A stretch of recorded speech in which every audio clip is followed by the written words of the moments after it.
My name is Councillor Andy Strangeway. I'm an independent East Riding councillor. Graham Baverstock has requested I visit him today in his home so that he can update the public about his continued suffering and distress he's been forced to endure due to the failures of ERYC. Yep, yes, Councillor. Exactly. I've asked you to attend my home today so I can get my views out. You mentioned to me, Graham, about there's been loss of evidence. Would you like to explain that, please? Yes, Andy. In the report of April the 10th, 2019, which East Riding Council produced after their so-called investigation into my complaint, I have noticed there's been a deliberate attempt to withhold correspondence and evidence within that report that clearly should have been there to cover the shortcomings of their so-called claims, and that officers who were employed by the council, social workers, their evidence has also disappeared. And basically they failed to mention in this report things like the fact that in 2002 they say I had 39 hours of care a week. What they failed to mention was that, for example, the Independent Living Fund gave half of my money for my care. They claimed also in 2000, like in the report in 2011, they go through several items, but failed to say that their officers had told the councillor that my care was going to be in place for 2011-12. There's numerous of discrepancies, and I believe it's been done to take the report, water it down, and to cover up for their officers who are acting corruptly. There was also, you mentioned that they lost evidence, Graham, that there was a report taken from statements taken from officers, and then miraculously, for reasons unknown, this information, this evidence was lost. Could you explain that, please? Yeah, in a meeting of December the 8th, 2017, there was a meeting held with solicitors, senior social workers, managers and that, and the two social workers put their dissatisfaction on record. That evidence has gone missing. From a multidisciplinary team meeting, the notes have not been recorded and they don't know the purpose of that meeting. And by chance, the two social workers who did an assessment and said I needed 37 hours of care a week were then moved, told not to contact me anymore, and were silenced.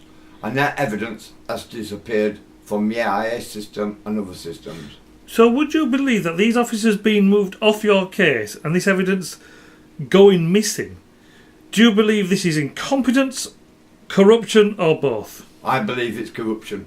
Okay. I believe it's an act to defraud facts.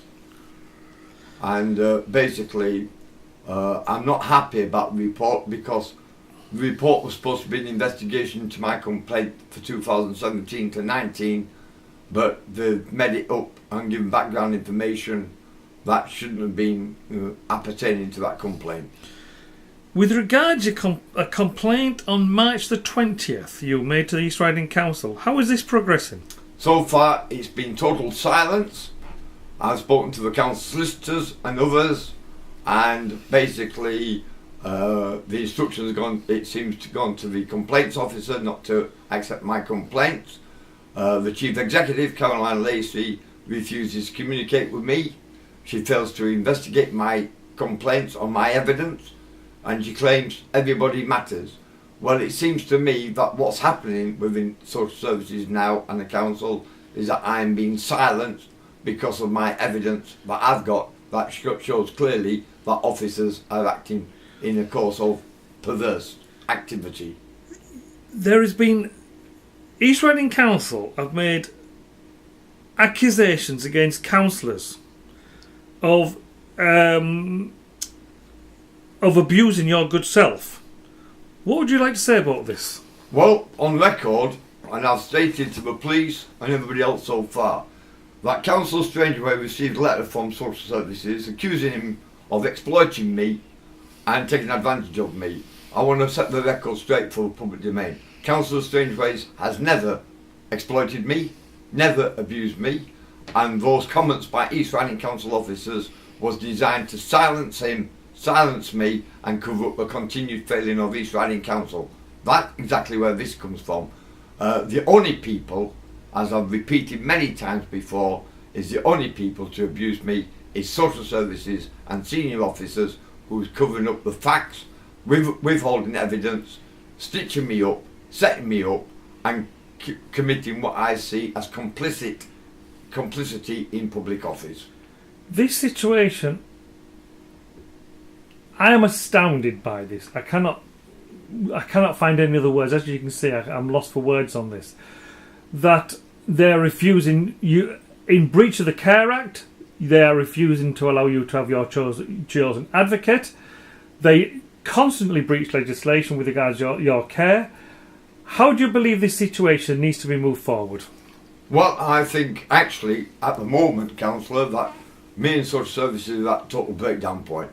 What I would like to see now is a police investigation to look through all the evidence, and I would like the Quality Care Commission to investigate as well, because I believe there are acts, heinous acts, being committed by officers trying to cover up the truth of what's going on. They're only giving one side of the documentation to people in order to silence me and to say, take no notice. I've got the evidence in black and white to prove my claims are real. The evidence is there for anybody to see, it's available for anybody to see, but you cannot do a report and omit vital evidence that shows a different aspect to the case. It is absolutely heinous of the council to continue to bully me as it is doing, and I will not, as I've stated before, under any circumstances accept anything the council say about bullying me or threatening me or abusing me. If I have to die by reason of neglect, which I am doing now, then so be it.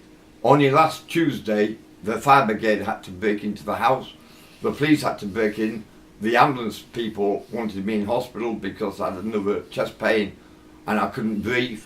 And yet, despite the hospital telling them in 2017 about 2018 about my failing health and being in heart failure and stroke failure, even now the council are refusing to do anything about it. They want me to accept what they say and do as they say, and I'm not prepared to do that because I don't want this to be covered up anymore. The public should know the truth, and this is why I have asked you to do a video, because when I've tried to put my objections in about the report the 10th of April 2019, so far they've just totally ignored me, and I can only speak to them on their terms, and that's about it.